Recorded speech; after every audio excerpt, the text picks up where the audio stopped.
Sure. And they want you in their life. Well, can I bring up another point? Please. So we just got past Christmas, right? Yeah. So, and I've got a dear friend of mine that I had lunch with, and literally almost to the opposite of what we just spoke. He needs to lose some weight. So he's out to dinner with his in-laws, and he's trying to make positive, healthy choices for himself. And he's got his father-in-law questioning him. Mm. Hey, why don't you have the pasta? Why don't you have the dessert?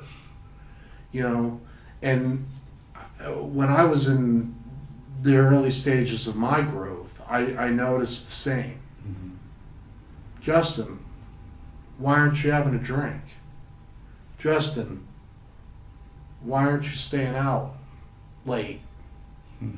Well, there were reasons, because I had to get up. I had to realize that alcohol wasn't doing me justice. Interestingly enough, and this is what I shared, you make that transformation and you make it one step at a time.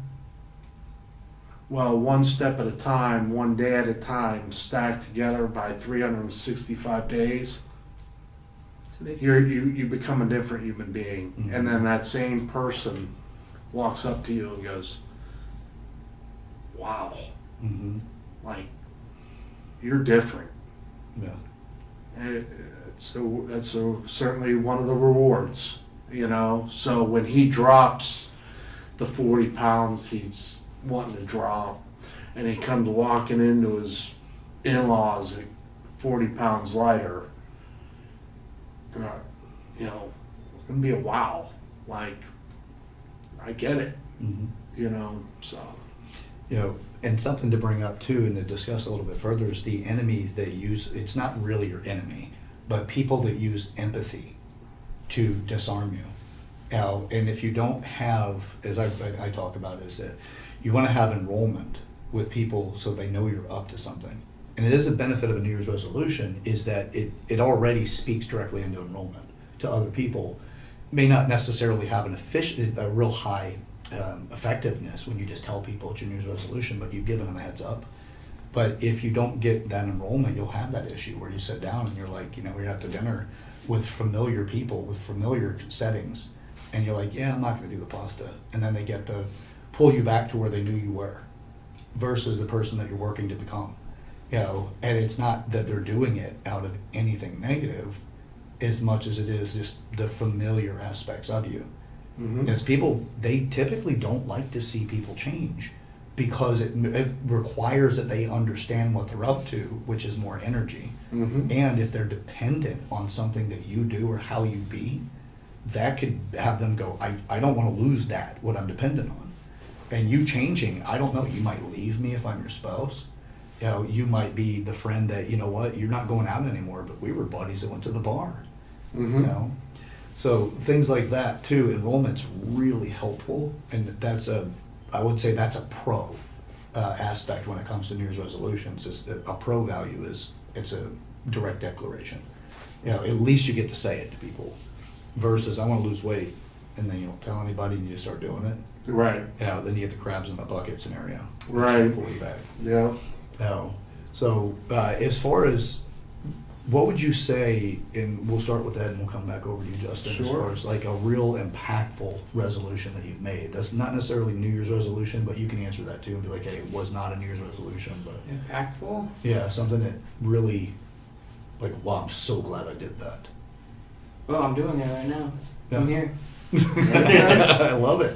And Okay. it's just taking, and I'm going to keep saying it, taking action towards whatever I'm aligned to do, and trying to find, it might be confirmation bias, but try to find why everything that I'm doing right now is aligned to my goal in life, which is going back to underrepresented people. So I'm trying to connect the dots, and I'm just taking action, even though it's uncomfortable, even though it makes me cry, even though I'm not able to sleep at night.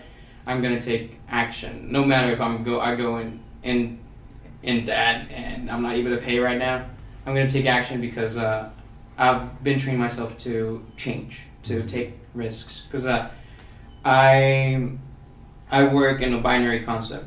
If it works, do it. If it stops working, don't do it anymore and change it. And always analyze if something's working or not working for what you want to do. And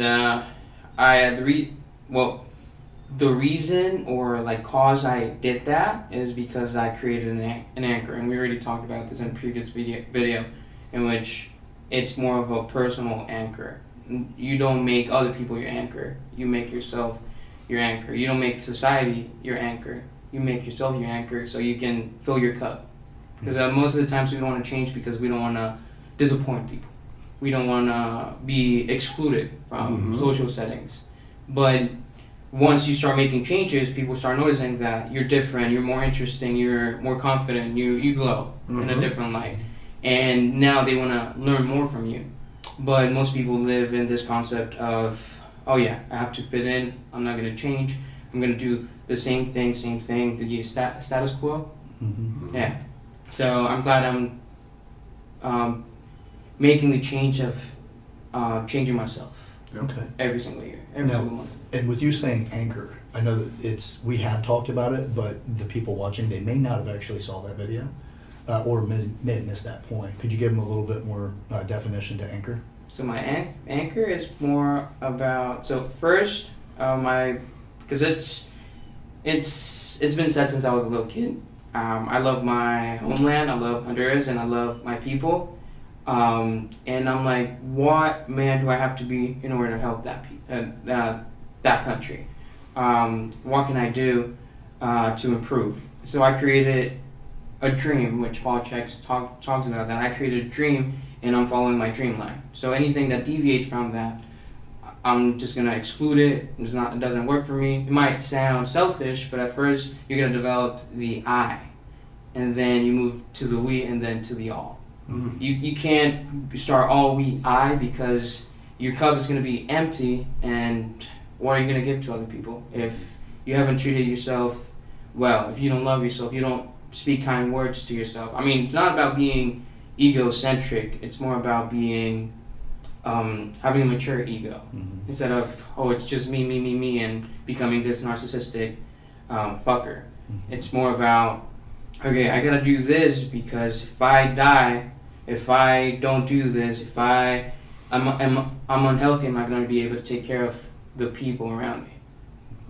So yeah, and most people get that wrong. It's like, oh, I'm not gonna put myself first. I'm not gonna put myself first because that is selfish, narcissistic.